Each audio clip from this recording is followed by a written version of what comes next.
Os pequenos barcos iranianos, eles ainda não foram colocados em operação. A gente já falou sobre isso antes. Aqueles barcos que ficam guardados em cavernas escavadas na rocha, abaixo da linha d'água, lá no Irã. Por que eles ainda não colocaram esses barcos, esses submarinos e tudo mais em ação? É bem interessante. Eles estão segurando essas forças. Por quê? Porque, de novo, como já comentamos antes, eles têm uma escada de escalada, um plano de aumento gradual de resposta. Eles estão trabalhando com uma teoria, que talvez esteja sendo revisada o tempo todo, sobre qual der a próxima retaliação.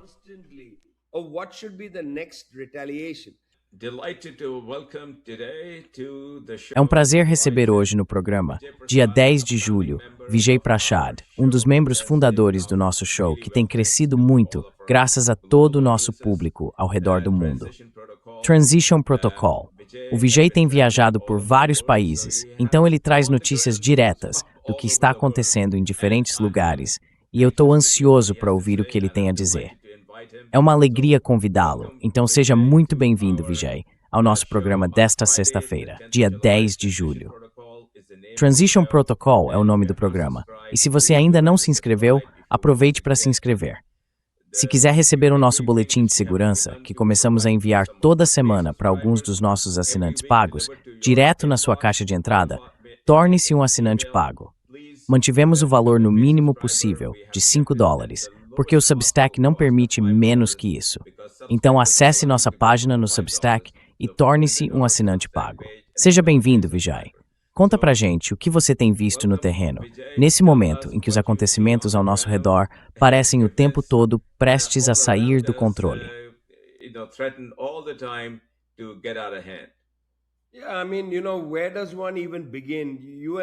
Pois é, quer dizer, por onde a gente começa, né? Você e eu temos acompanhado de perto o que está acontecendo no Irã, e é uma situação realmente confusa. Pelo que parece, no Irã, sob a mediação do primeiro-ministro do Paquistão e dos líderes militares, foi feito um acordo, um memorando de entendimento assinado. Aí o Sr. Trump vai para a Turquia e acontece uma sequência bem estranha de eventos. Por engano, ele fala sobre a República Islâmica do Japão. Depois faz acusações contra os iranianos, dizendo que embarcações dos Estados Unidos teriam sido atacadas. Mas olha, as provas disso são bem nebulosas. Para deixar claro, não está nada certo o que de fato aconteceu nas águas próximas ao Irã. Mesmo assim, isso foi suficiente para o governo Trump considerar um casus belli, uma justificativa para a guerra e retomar os ataques contra o Irã. They returned to striking Iran. And the strikes were pretty catastrophic. People in Iran saying that, E os ataques foram bem catastróficos. As pessoas no Irã estão dizendo que isso não foi só um ataque simbólico, não. Foi um ataque sério, amplo, de verdade.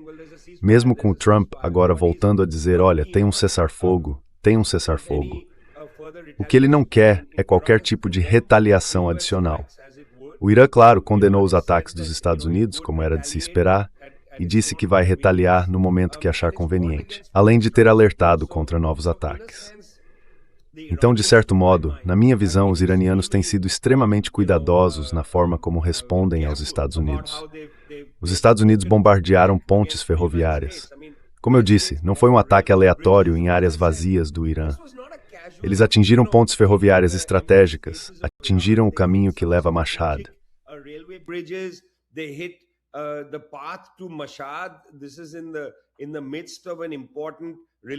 Isso acontece bem no meio de um período religioso importante. Veja, eles atingiram estradas que ligam o norte ao sul do Irã. E isso não foi, como a gente costuma dizer, um ataque qualquer, não foi um ataque inútil, foi um golpe de verdade. Eles realmente atingiram o Irã. Eu quero destacar isso. Os iranianos, pelo que me parece, foram bem diretos ao dizer que isso representa, nas palavras deles, graves crimes de guerra. Mas eles não reagiram de imediato, estão esperando, ganhando tempo. E eu digo ganhando tempo porque, sinceramente, nem eu nem você sabemos exatamente o que eles estão planejando. Pode ser que esse seja o momento em que o Irã diga, tudo bem, não vamos retaliar agora, mas não podemos conter nossos aliados no Iraque, que neste momento podem atacar bases americanas no norte do país. US bases in northern Iraq. We can't prevent that happening. That's not under our Sabe, a control. gente não tem como impedir que isso aconteça. Isso não está sob o nosso controle. Então, pelo direito internacional, o Irã não seria responsabilizado se um grupo no Iraque, mesmo sem envolvimento direto ou com algum tipo de ligação distante com o Irã, decidisse lançar mísseis. Aliás, por que mísseis? Nem precisava ter dito mísseis, basta disparar foguetes portáteis lançados do ombro contra as bases americanas no Kurdistão iraquiano. E isso já seria catastrófico para os Estados Unidos. Então existem formas de o Irã retaliar sem se envolver diretamente. E até agora isso não aconteceu, porque eu acho que eles também estão mandando um recado. Os iranianos querem ver uma nova ordem se formando, não querem ver o caos. O chefe do Conselho de Segurança Nacional do Irã, Mohammad Bakr Zolkadr, disse que se atingirem a nossa infraestrutura, nós vamos atingir a de vocês. If you hit our infrastructure, we'll hit your infrastructure. Well, what infrastructure are they going to hit? Bom, que tipo de infraestrutura dos Estados Unidos eles poderiam atingir? Certamente não é o território americano. Acho que todos sabemos que os iranianos não têm capacidade de atacar diretamente o território dos Estados Unidos. Mas eles podem sim atingir bases americanas de novo. E dessa vez eu diria que talvez o alvo seja o Iraque. Mas por que o Iraque? Não esqueça que o Sr. Trump, na prática, assinou as ordens para esse ataque ao Irã lá na Turquia. Então, por que as bases americanas na Turquia estão tão fora desse conflito? Nem você sabe, nem eu sei. Há todo tipo de gente frustrada com os Estados Unidos, sem ligação direta com a liderança iraniana, que pode atacar uma base americana. Quando você tem mais de 900 bases militares dos Estados Unidos e de aliados espalhadas pelo mundo, você se coloca numa posição de vulnerabilidade.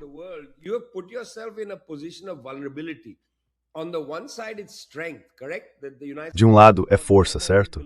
Os Estados Unidos têm cerca de 900 bases militares, bases americanas, de aliados, bases conjuntas e por aí vai.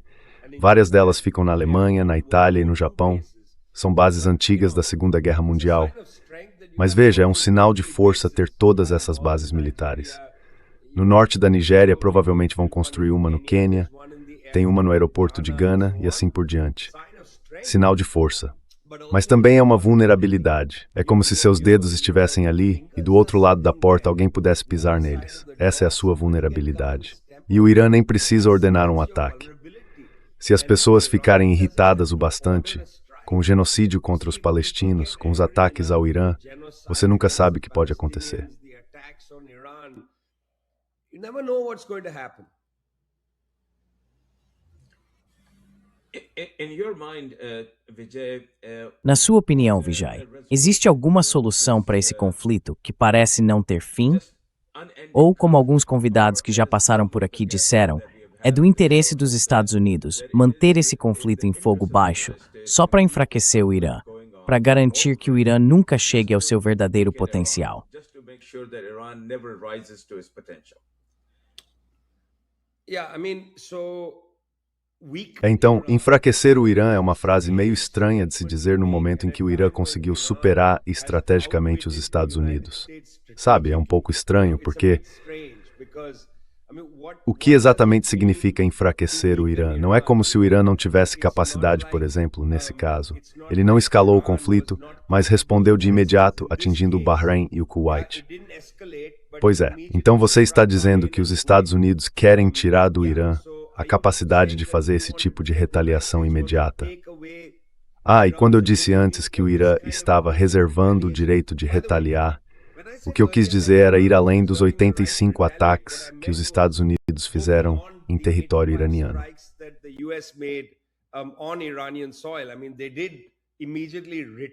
Quer dizer, eles reagiram imediatamente, mas foram ataques recíprocos. Não foi exatamente uma retaliação. Eu não considero os ataques ao Bahrein e ao Kuwait como retaliação. Eu vejo aquilo como trocas de golpes. Você me dá um tapa, eu te dou outro.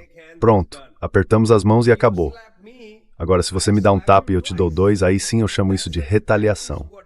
E isso não aconteceu. Eles não foram, por exemplo, atrás de Israel dessa vez.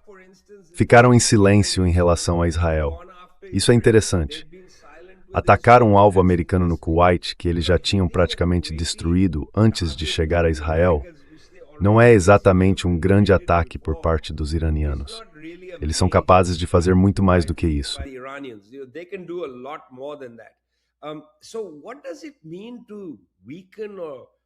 Então, o que significa enfraquecer ou destruir a força do Irã? Quero dizer, o Irã não atacou os Estados Unidos com força superior. Ele atacou com geografia e inteligência. É muito difícil tirar a geografia do Irã. Seria como se os Estados Unidos decidissem que o Estreito de Hormuz, assim como o Canal do Panamá, agora vai ser território americano. Então os Estados Unidos invadiriam uma pequena faixa de terra em Omã e outra em solo iraniano. Cercariam a área e diriam: isso aqui é nosso território. O Estreito de Hormuz é território americano, do mesmo jeito que o Canal do Panamá. Sinceramente, não acho que isso seja possível. I don't think that's going to be possible, frankly.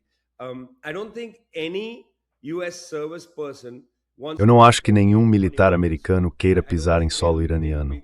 Não acredito que eles fiquem muito entusiasmados com essa ideia. Então, uma forma de enfraquecer o Irã seria tirar dele sua geografia estratégica, que, na prática, é o Estreito de Hormuz. Mas isso não é possível. Como é que você vai tirar a inteligência iraniana, a própria capacidade deles de travar uma guerra como se fosse um jogo de xadrez? Sabe, eu fiquei realmente impressionado ao analisar as peças da arquitetura defensiva do Irã. Veja, eles não têm de fato a capacidade de impedir uma tentativa dos Estados Unidos de bombardear ferrovias e coisas do tipo.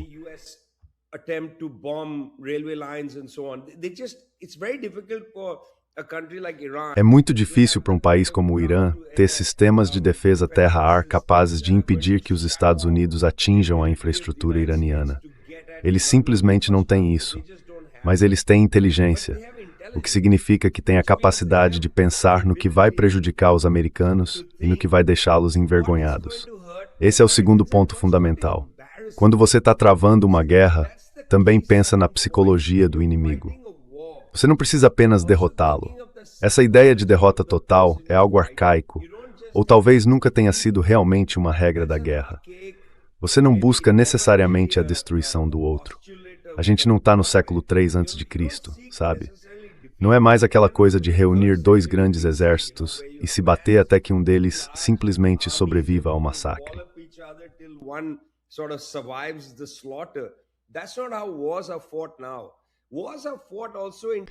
As guerras não são mais travadas desse jeito. Hoje, elas também são travadas no campo da comunicação.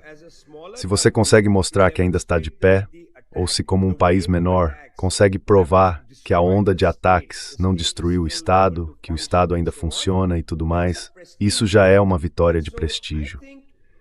Então eu acho que, se os Estados Unidos quiserem destruir ou enfraquecer a inteligência iraniana, isso vai ser muito difícil. Eles jogaram esse cenário todo de forma muito inteligente.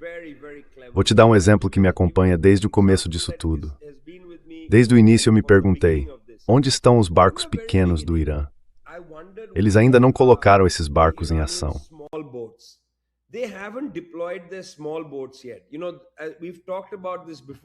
Sabe, a gente já falou sobre isso antes. Os barcos que eles têm nessas cavernas de rocha abaixo da linha d'água, no Irã, porque eles não colocaram esses barcos pequenos, esses submarinos e tudo mais em ação. É muito interessante. Eles estão guardando isso. Por quê? Porque, de novo, como já comentamos antes, eles têm uma escada de escalada, um plano de aumento gradual de resposta. Eles trabalham com uma teoria que talvez esteja sendo revisada o tempo todo, sobre qual deve ser a próxima retaliação. Se dá para retaliar atingindo o Kuwait, os radares e assim por diante, continuam batendo nesses alvos. Não precisa trazer o próximo nível do arsenal agora. Segura isso por mais um tempo. Então os Estados Unidos só podem tentar destruir a vantagem geográfica do Irã e também a vantagem de inteligência que eles têm.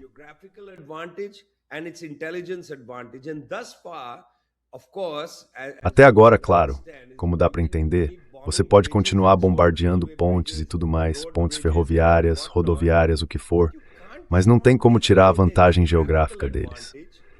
Também não dá para tirar a inteligência deles. Eles realmente pensaram em tudo. Quer dizer, você pode eliminar quantos líderes quiser, parece que eles criaram uma estrutura capaz de resistir a várias camadas de basicamente assassinatos e ainda assim continuar de pé. E isso é bem impressionante. Então eu olho para isso e penso, não entendo como os Estados Unidos acham que vão conseguir enfraquecer o Irã. Se enfraquecer significa tirar essas duas vantagens, a geografia e o pensamento estratégico.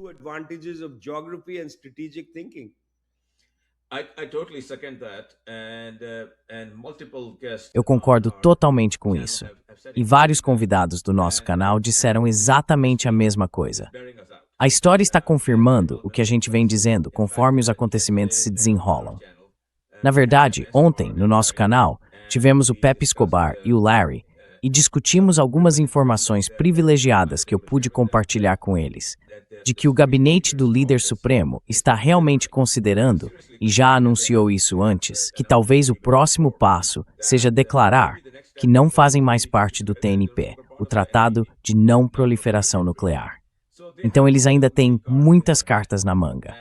E a informação que eu tenho de hoje de manhã no meu horário, eu estou na Califórnia, noite em Islamabad, é que os Estados Unidos estão fazendo tentativas sérias de voltar à mesa de negociações.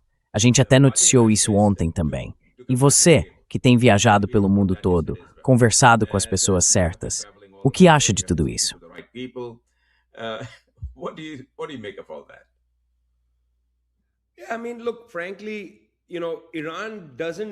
Olha, sinceramente, o Irã não precisa se retirar do TNP. O Irã tem cumprido seus tratados e obrigações internacionais com muito cuidado. Se eu fosse aconselhar o país, eu diria, não saiam do TNP. Não há nenhum ganho nisso. Qual seria a vantagem? Não existe nenhum benefício estratégico em sair do tratado. O TNP não é uma restrição para o Irã. O Irã não tem interesse em fabricar uma arma nuclear. Então, por que se retirar do TNP? O Irã não quer produzir uma arma nuclear, então por que ir adiante e dizer que vai testar armas nucleares ou trazer material da Coreia do Norte ou de qualquer outro lugar?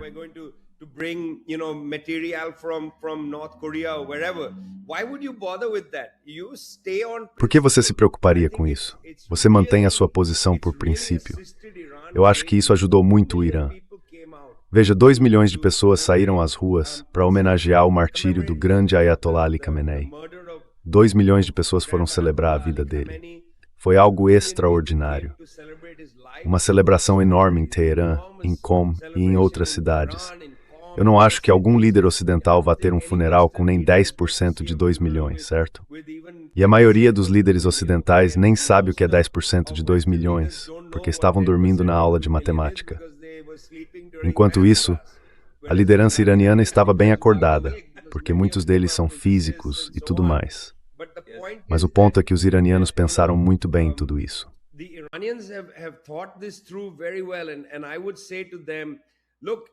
E eu diria para eles o seguinte, olha, a única razão para sair do TNP é mandar uma mensagem para o mundo dizendo, agora nós vamos buscar uma arma nuclear.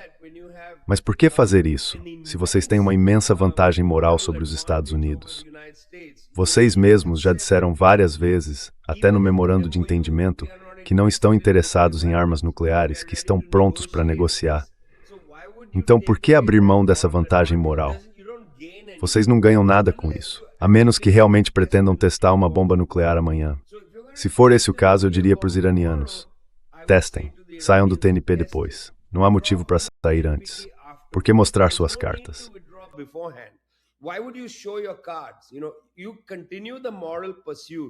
Sabe, você continua com esse discurso moral de que estamos sendo atacados sem motivo algum.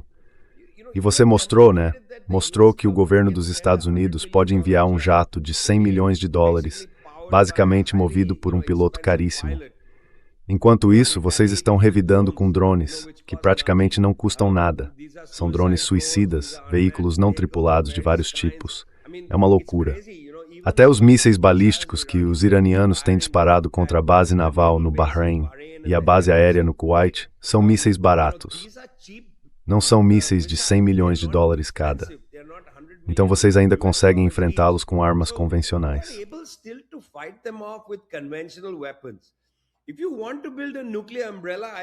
Se você quer construir um guarda-chuva nuclear, eu diria, construa o guarda-chuva antes de anunciar.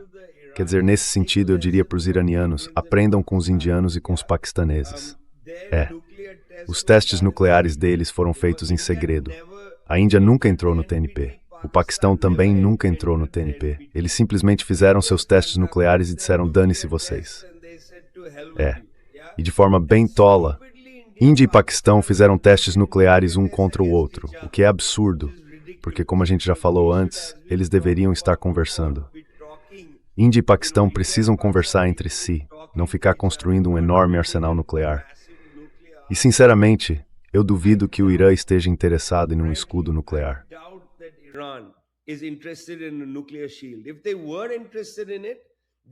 Se eles tivessem interesse nisso, já teriam feito há anos, sabe? Quando ainda era algo que poderia ter trazido algum benefício para eles, depois da destruição da Líbia em 2011.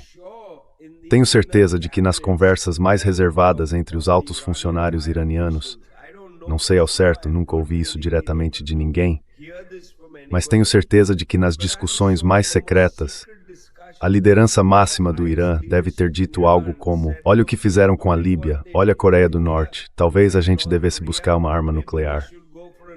E outros responderam, inclusive o grande Ayatollah Ali Khamenei, que em várias ocasiões declarou publicamente: nós não queremos armas de destruição em massa.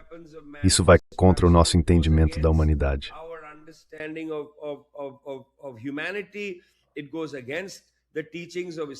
Isso vai contra os ensinamentos do Islã e tudo mais. Quer dizer, ele já disse isso várias vezes. Eu realmente duvido que eles saiam do TNP. Eu aconselharia que não saíssem do TNP. Eu diria algo como: olha, se vocês estão mesmo interessados em ter um escudo nuclear, façam como os norte-coreanos, surpreendam todo mundo com um teste, e aí a guerra vai acabar.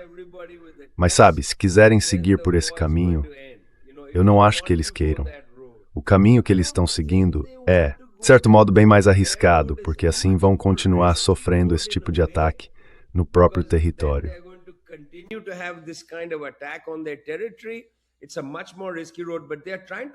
É um caminho bem mais arriscado, mas eles estão tentando estabelecer, de certa forma, uma nova arquitetura de segurança na Ásia Ocidental. E essa estrutura pode acabar sendo mais duradoura do que a arquitetura de segurança no Nordeste da Ásia.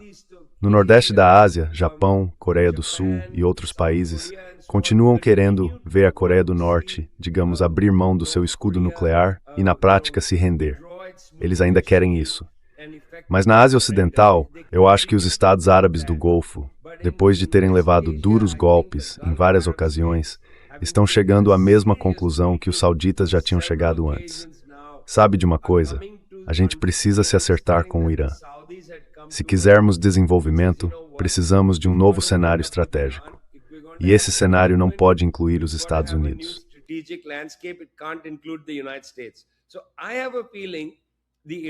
Eu tenho a sensação de que os iranianos estão seguindo um caminho diferente dos norte-coreanos. Eles estão trilhando uma rota em que sentem que já têm a vantagem. E, se esperarem o tempo passar, os Estados Unidos vão perceber que há muito pouco que possam fazer para sufocar as ambições do Irã. E eles não vão conseguir manter para sempre os países árabes do Golfo do seu lado. Diferente dos europeus, eu acho que os países próximos aos Estados Árabes do Golfo, e aí eu incluo, claro, a Arábia Saudita, o Iraque e até certo ponto a Síria, esses países têm uma visão, eu diria com quase 100% de certeza, completamente oposta à dos europeus, que acreditam que a Rússia pode ser derrotada na Ucrânia.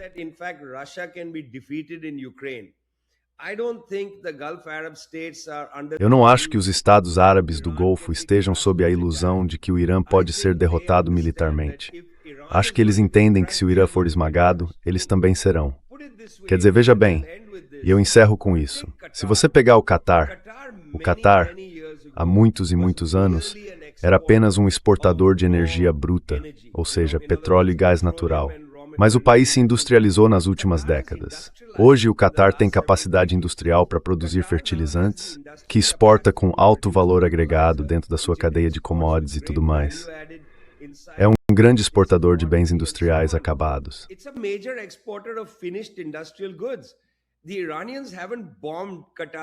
Os iranianos ainda não bombardearam o setor industrial do Catar. Eles poderiam acabar com ele. Aí o Catar voltaria, sei lá, a exportar tâmaras, leite de camelo e o que mais. Não faço ideia. Então eu acho que os Estados Árabes do Golfo entendem muito bem que se o Irã for reduzido a escombros, eles também serão. E esse é um risco que eles não estão dispostos a correr. Eles perceberam isso muito mais rápido do que os alemães, os poloneses e outros que ainda acreditam, de forma absurda, que a Rússia pode ser derrotada nos campos de batalha da Ucrânia e que ficarão seguros. Eles não entendem que, se pressionarem demais a Rússia, podem se despedir de Varsóvia e de Berlim. You can say goodbye to Warsaw and Berlin. Excellent analysis, Vijay. I completely and totally support. Excelente análise, Vijay. Eu apoio completamente, sem nenhuma reserva. E todos que são nossos convidados regulares aqui no programa concordam totalmente com tudo que você acabou de dizer. Por isso mesmo, ficamos surpresos ao ver que os Estados Unidos, de alguma forma, conseguiram que um navio saudita e um navio do Catar violassem as regras estabelecidas pelo Irã e quebrassem o regime do Estreito de Hormuz, passando pela área de mineração do estreito. E, pelo que parece agora, isso está chegando ao fim. Esse conflito está chegando ao fim. Pelo que eu sei, até esta manhã, no meu horário, noite, em Islamabad, os Estados Unidos estavam fazendo um esforço muito sério para retomar as negociações. E fui informado de que isso deve acontecer já na próxima semana. And I am informed that that is going to happen in this coming week.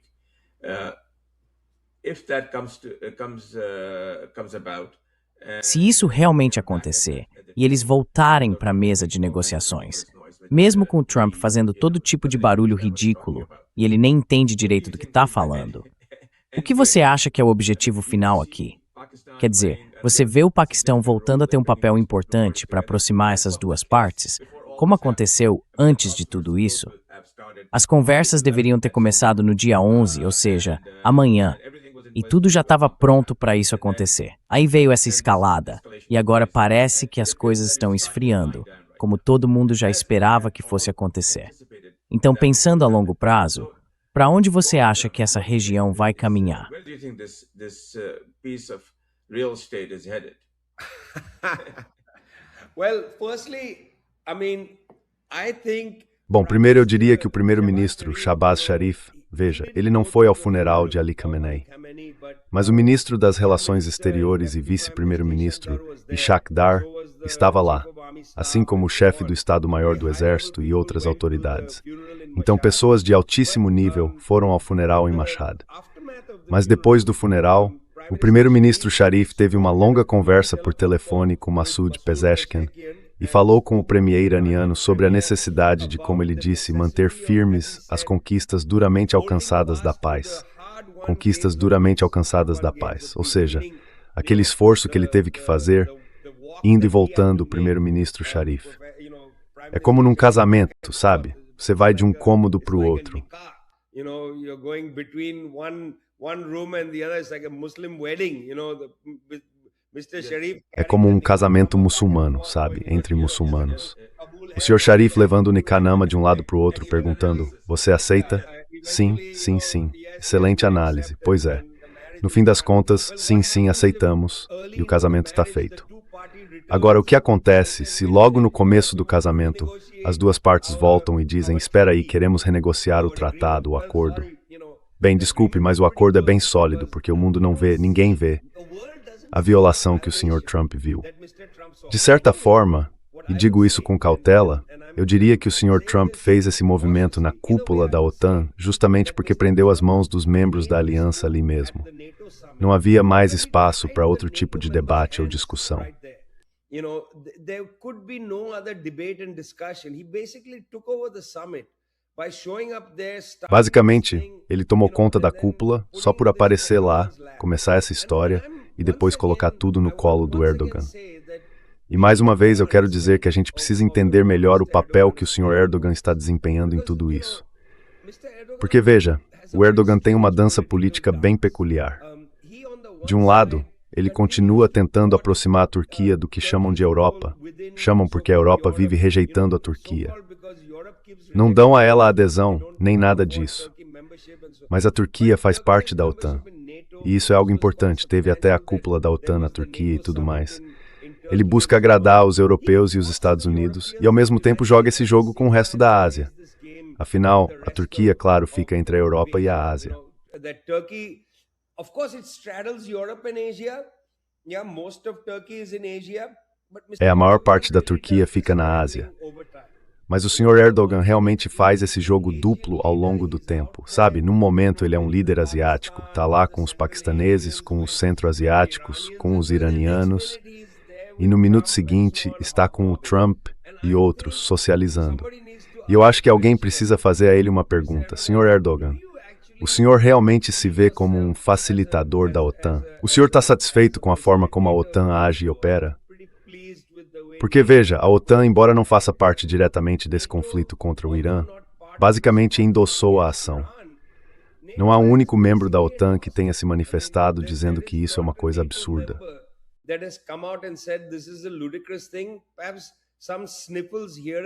Talvez um ou outro resmungo aqui e ali, vindo do Pedro Sánchez, da Espanha, sabe?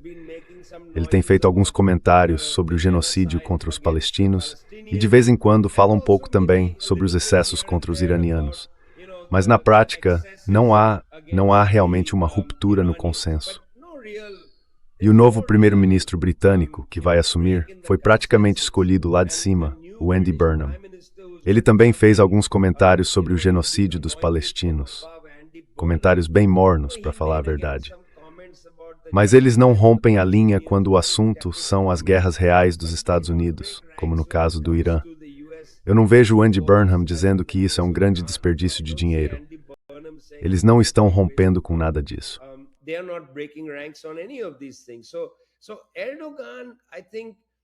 Olha, eu acho que o Erdogan teve um papel muito ruim nessa história. Era de se esperar que, no meio da cúpula da OTAN, ele dissesse algo como: isso está arrastando a OTAN para um conflito que a gente não precisa. Sabe, o Irã não precisa de um conflito com o vizinho e, desculpa, a Turquia também não precisa de um conflito com o vizinho. A Turquia e o Irã são vizinhos, né? Eles não precisam desse tipo de confronto. O que eles precisam é de mais cooperação. E eu fico me perguntando, na verdade, me pergunto isso desde o primeiro dia em que o tal memorando de entendimento foi violado. Se isso não foi um ato bem deliberado do Trump, feito justamente durante a cúpula da OTAN na Turquia, para constranger todo mundo e empurrar ainda mais os aliados para perto dos Estados Unidos.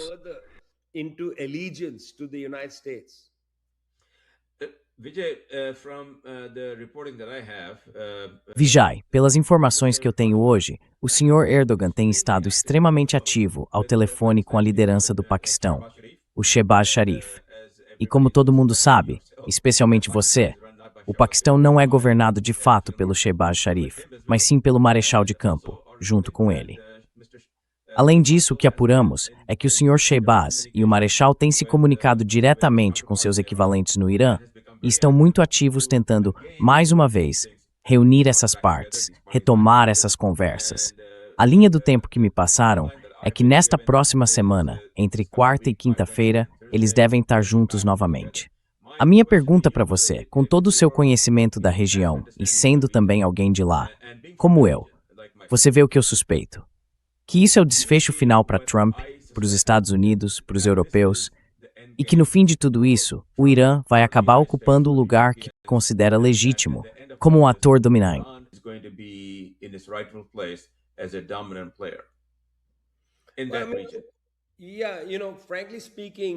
Olha, para falar francamente, o Irã foi o país mais importante nos tempos modernos iniciais naquela região. Quer dizer, no século XVII, o Império Safávida tinha um papel consagrado como o principal poder militar, político e cultural ali. E se não fosse pela invasão desastrosa da Índia por Nadir Shah e o roubo do trono do pavão e tudo mais, talvez a gente não tivesse uma visão tão negativa do Irã quando estudamos história. Porque todos os nossos livros de história enfatizam essa invasão, que na verdade foi uma incursão totalmente desnecessária, uma pilhagem sem motivo na Índia. Mas a gente cresceu, todos nós, com a noção do papel do Irã na nossa região, um ator cultural, político e militar importante, com um papel realmente muito relevante.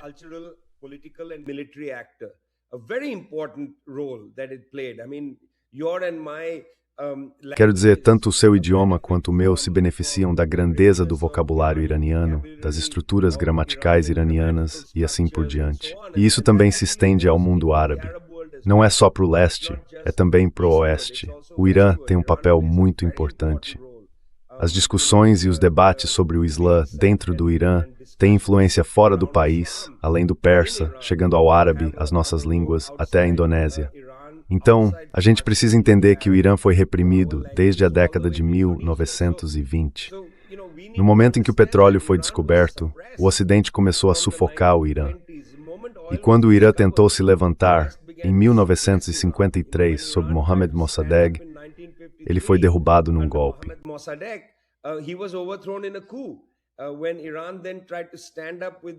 Quando o Irã tentou se levantar com a Revolução Iraniana de 1978, que acabou se tornando um regime islâmico em 79, a partir dali o Ocidente passou a tentar derrubá-lo. Primeiro incentivando Saddam Hussein a invadir o país em 1980 e depois de várias outras formas. Então, o Irã teve um papel histórico, assim como a China também teve. Mas o Irã foi basicamente reprimido por causa da descoberta do petróleo. Esse é o ponto central. O Ocidente tentou suprimir o Irã durante todo o século XX por causa do petróleo. Essa foi a razão. E um pouco disso continua até hoje, por causa da imensa riqueza petrolífera que o Irã possui. Além disso, os Estados Unidos não querem mais ver o Irã se fortalecer por conta de algumas diferenças ideológicas.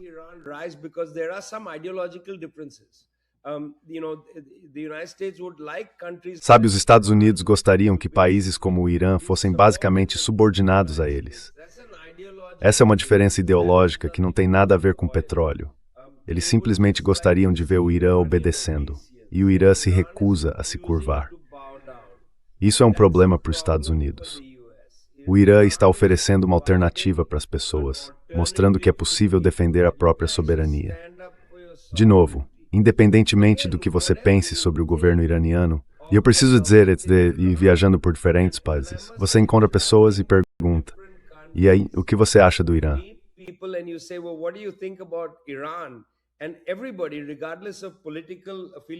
E todo mundo, independentemente de filiação política ou origem religiosa, diz que é impressionante como o Irã está enfrentando os Estados Unidos. Essa é uma posição política que o Irã assumiu, resistir à intimidação de potências estrangeiras. E isso é algo marcante. É justamente isso que os Estados Unidos agora querem sufocar, porque isso pode se espalhar de forma muito rápida. Então, sim, se os Estados Unidos não aceitarem a ideia de que o Irã não será derrotado, de que o governo iraniano atual, o regime islâmico e tudo mais, não será derrubado, se Washington não aceitar isso, aí teremos um grande problema.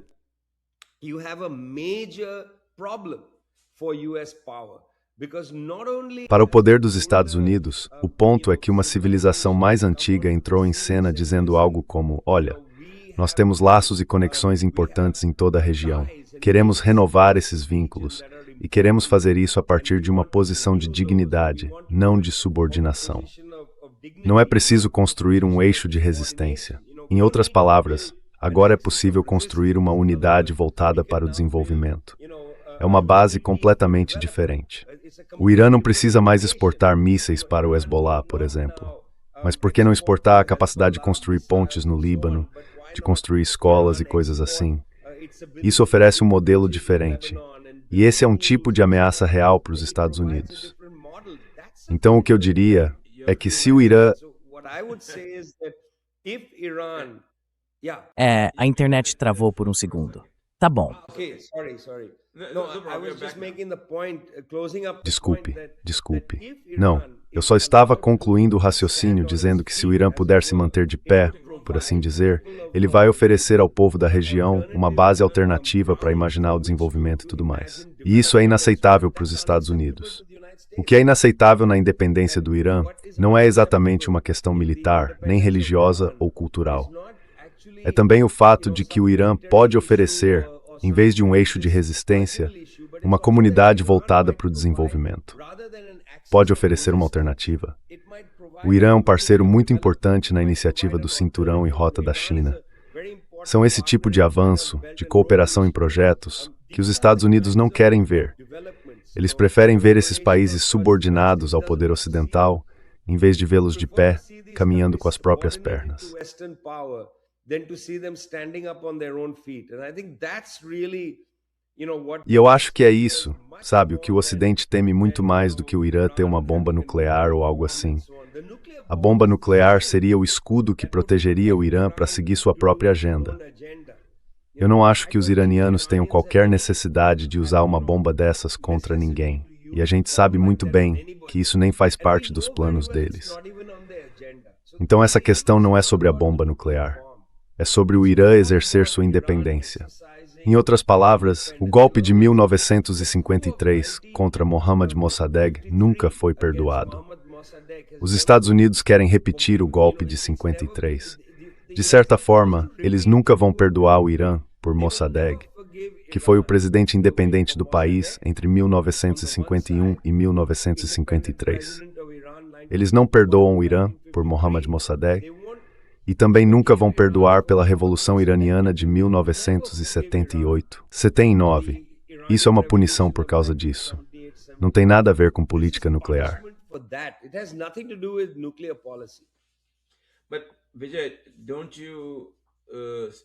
Mas Vijay, você não concorda comigo, com a minha posição e a dos outros membros fundadores do nosso canal, que a vontade dos Estados Unidos não pode mais ser imposta ao Irã hoje? Talvez tenha sido imposta nos últimos 40 ou 50 anos, mas chegou a hora de o Irã ter deixado isso para trás. E esse vai ser um momento decisivo.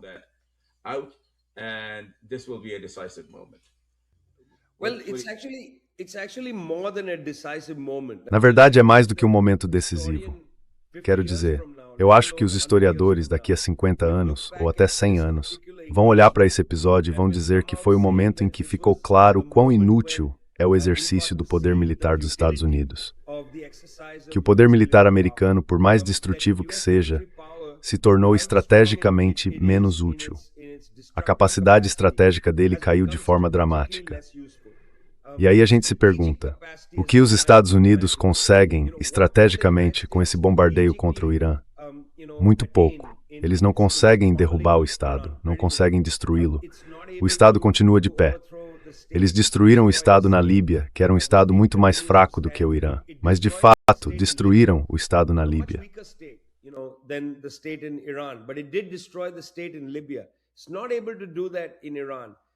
Ele não consegue fazer isso no Irã. Não conseguiu aterrorizar o governo iraniano a ponto de levá-lo à rendição. E por aí vai. Então, nesse sentido, um historiador daqui a 50, talvez 100 anos, vai dizer, olha, aquele pessoal do Transition Protocol, eles tinham razão quando disseram que esse era um momento decisivo. E esse momento decisivo precisa ser entendido com muita precisão. Não é um momento decisivo em que o Irã impôs uma derrota militar aos Estados Unidos. Não foi isso que aconteceu. Não é isso que está acontecendo. O Irã não derrotou os Estados Unidos militarmente. O Irã derrotou os Estados Unidos estrategicamente. Ele mostrou que a força militar dos Estados Unidos, por mais intensa que seja, não é suficiente para alcançar objetivos estratégicos. Mostrou que o Irã é capaz de conduzir uma agenda estratégica, apesar da ferocidade americana.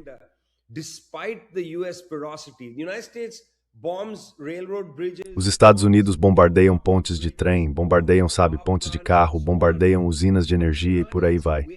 Mas os iranianos esperam. Eles não fazem nada parecido.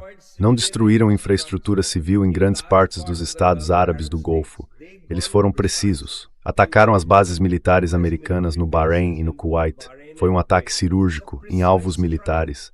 Não atingiram civis. Isso é interessante. Mantém uma posição moral elevada. Algo muito interessante e importante numa guerra estratégica. Além disso, mostra para os Estados Unidos que a infraestrutura militar deles pode ser atingida com força. E foi. Eles mostraram isso. Destruíram instalações de radar e outras coisas. Isso dificultou que os Estados Unidos fossem agressivos demais no ataque ao Irã. Então, mais uma vez, a gente precisa ser preciso.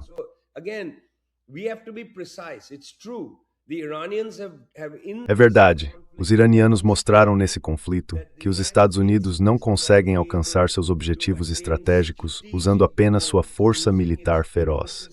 Isso não é uma derrota militar imposta aos Estados Unidos. É uma derrota estratégica. E, aliás, derrotas estratégicas costumam durar muito mais do que derrotas militares. Uma derrota militar, você pode sempre se recuperar, pode reconstruir suas forças armadas, voltar para casa. Os Estados Unidos estão longe. O Irã de sobre consegue atingir o território americano.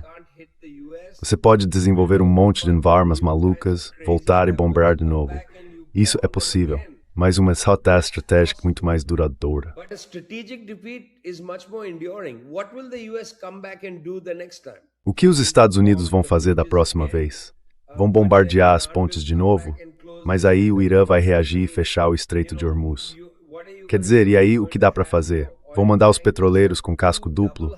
Um navio petroleiro com casco duplo? O preço do petróleo vai continuar alto. Os petroleiros normalmente têm cascos simples. E o motivo é que eles ficam mais leves e transportar petróleo por longas distâncias sai mais barato. Agora, se você tem um petroleiro de casco simples e ele é atingido por um drone, e isso causa até uma rachadura no casco, aí o problema é sério. In the hull, that's a serious problem for you. In fact, I would hit the oil tanker above. Na verdade, eu atingiria o petroleiro acima da linha d'água, como um recado para o próprio petroleiro. Tipo, olha o que a gente é capaz de fazer. Nosso drone te atingiu acima da linha d'água e abriu uma rachadura no casco. Se a gente vier por baixo da linha d'água, você vai começar a vazar no estreito. E isso é um problema sério. Todo mundo vai ficar furioso com isso. Você não pode se dar ao luxo de deixar isso acontecer. Então o que você vai fazer? Vai colocar casco duplo nos seus petroleiros? Vai fazer o preço do petróleo subir 5, 6 vezes? Eu acho que isso não é viável. Então a vitória estratégica permanece. Uma vitória militar pode ser revertida. A military victory can be reversed. Absolutely. Com certeza. Exatamente isso, Vijay. Exatamente isso. Última pergunta, Vijay, antes de eu te liberar. Você não acha que os Estados Unidos já tinham aprendido essa lição no Vietnã? Quero dizer, o que eles conseguiram no Vietnã? Mesma estratégia, mesma derrota. Same strategy, same defeat. Yeah, I mean, forget Vietnam. You're Sim, quer dizer, esquece o Vietnã. Let's go to Você está trazendo o Vietnã para a two conversa. examples, Vamos olhar para algo bem mais próximo. both neighboring. 2 exemplos, países vizinhos. Vamos pegar primeiro o caso do Iraque. Os Estados Unidos entram numa guerra ilegal no Iraque em 2003, choque e pavor. Bombardeiam Bagdá, destroem as redes de energia, destroem praticamente tudo. Entram, ocupam o país, criam a chamada Zona Verde, colocam lá o próprio vice-rei em Bagdá. E depois formam um governo iraquiano, porque estão sob pressão para fazer isso. E aí o governo iraquiano diz, nós nos recusamos a dar imunidade às suas tropas. Então os Estados Unidos têm que abaixar a cabeça e se retirar do Iraque. Qual foi a vitória no Iraque? No fim, o governo iraquiano acaba se tornando totalmente pró-Irã. Iraqi government basically becomes totally pro-Iranian. Big victory for Iran strategically. Nothing Grande vitória estratégica para o Irã e nada para os Estados Unidos. Do outro lado da fronteira iraniana, os Estados Unidos entram depois de 2001, começam a bombardear o Afeganistão inteiro, matam muitos afegãos. Até hoje não temos uma contagem precisa. Destruíram não tanto cidades, mas vilarejos, embora Cabul tenha se tornado uma cidade totalmente militarizada. Colocaram basicamente um governo de fachada. Primeiro, Hamid Karzai ficou lá por vários anos. Depois, o próprio Karzai virou um grande crítico do poder americano. Pois é. Aí colocam um segundo sujeito, que é, digamos, um representante do Banco Mundial. Ele fica lá, mas é praticamente inútil. E então o Talibã volta e os Estados Unidos acabam tendo que se retirar. Então onde estão os ganhos? Os ganhos simplesmente não existem. So where are the gains? The gains are not there. One of the things about the term hubris. Uma das coisas sobre o termo híbris é que híbris é o ato de não aprender. É isso mesmo, o ato de não aprender. Mas não é só híbris, Zulfikar. Esse é o ponto importante. Os Estados Unidos estão sem opções. Estão travados porque não conseguem fazer com que suas elites invistam no próprio país.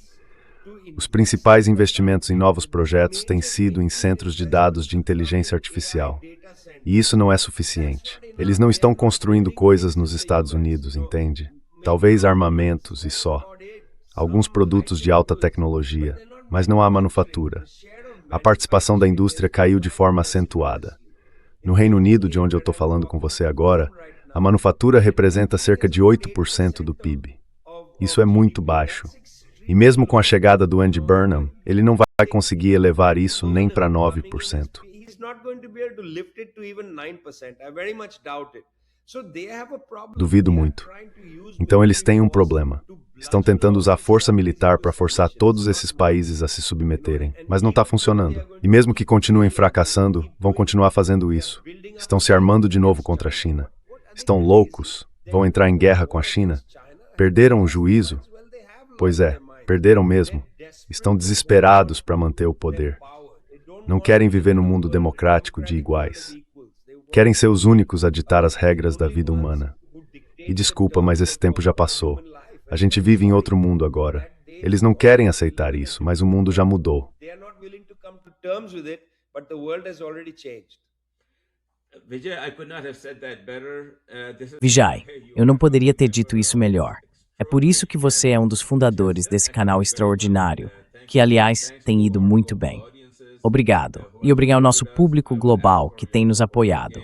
Vou pedir o apoio de vocês mais uma vez. Inscrevam-se no canal, cliquem em gostei, e se quiserem receber relatórios de segurança com informações que ainda não são públicas, talvez uma semana, talvez mais, antes de qualquer outra pessoa, entregues direto na sua caixa de e-mail, tornem-se assinantes pagos. Acessem o Substack e façam a assinatura paga para ter acesso a mais análises extraordinárias como a que meu amigo Vijay acabou de apresentar, que vocês não vão encontrar em nenhum outro lugar. Muito obrigado, Vijay. Espero te ver de novo em breve e aproveite seu tempo na Inglaterra. Você me disse, antes de entrarmos no ar, que esse lugar é quase uma segunda casa para você. Então, talvez seja um bom descanso depois de tantas viagens que você tem feito. A respite from all the traveling that you've been doing. Yes, at least. Sim, pelo menos 24 horas de descanso, mas eu aceito. Muito obrigado, Zulfikar. Até a semana que vem. Thank Obrigado, Vijay. Muito obrigado. Tchau. you so much. Bye.